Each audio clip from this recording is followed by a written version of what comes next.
I was talking a few minutes ago about Jacob Rees-Mogg's interests in Europe. This is all part of this idea of, I say one thing, I do another.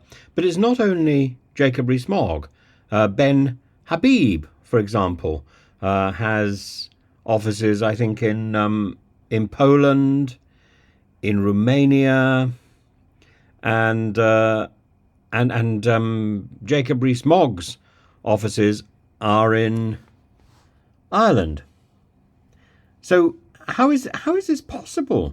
How is this possible? These people are so vocal about playing politics in the UK and telling us to remain in the UK, to remain insular, and yet at the same time, while they're against the immigrants, against the small boats, against the Northern Ireland Protocol, against the Good Friday Agreement, against the European Union, against the ECHR, but running a company in the UK, based in Poland, based in Romania, based in the Republic of Ireland, and still expecting other people to suffer the consequences of not being able to trade with the EU, while they are making an absolute buck out of it. Do as I preach, but don't do as I behave. Say one thing, do another.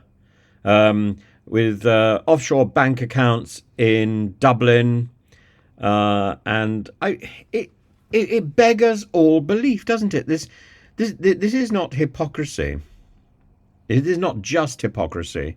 This is stupidity, because they've done nothing to cover up their nonsense. This is stupidity, hypocrisy, arrogance, and pure money-making pluck.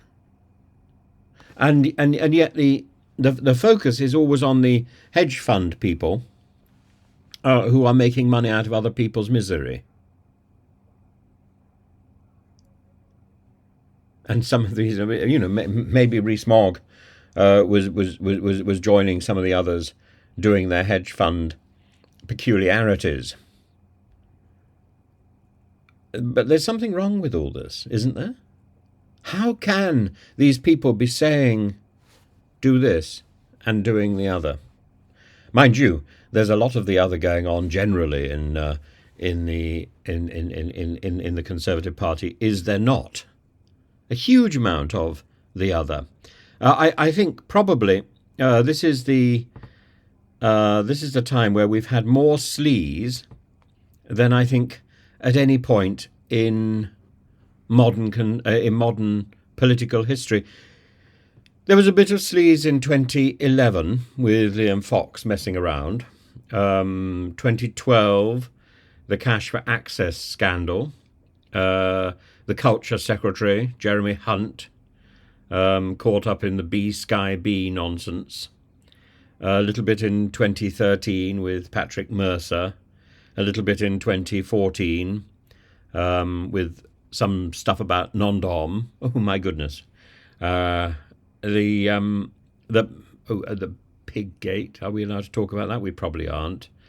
Mark Clark, the contaminated blood scandal, which as I percolated forwards in 2017, Windrush 2017, Priti Patel, the Israel meetings, you remember. But it's not until you get to 2023 and 2024 that the scale of corruption is simply catapulted into stark reality. Nadim Zahawi, his tax affairs, Julian Knight, the assault scandal, Dominic Raab, the bullying scandal, to say nothing of Dominic Raab sunning himself on Crete, Steve Brine, the lobbying scandal, the Rack Concrete scandal, Rishi Sunak childcare firm, the shares that he had, the scandal there, Andrew Bridgen, the anti-vax scandal, Peter Bone bullying and exposing himself, the sexual misconduct of Peter Bone, strangely named. Crispin Blunt, the sexual... Oh, my goodness. Boris Johnson, the resignation honours. Make me a lady, says Nadine Dorries. Scott Benton in 2024. Not much as 2024, but almost the same number of scandals as you got in 2023. It's just ballooning. Simon Blagden, the post office scandal itself. Lee Anderson, racism. Islamophobia. Frank Hester, racism. Akhil Tripathi, the donations. Michelle Donnellan, the libel court scandal.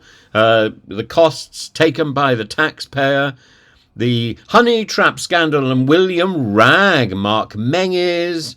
The campaign money scandal, Paul Maynard, the expenses scandal, Lord Ranger, the harassment scandal. It just goes on. It just gets bigger and bigger and bigger.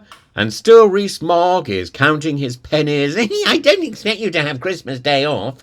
You'll be wanting more off next year, I suppose. Well, do as you will. Be here all the earlier the next morning. Even the blind man's dog evaded Scrooge. There we are.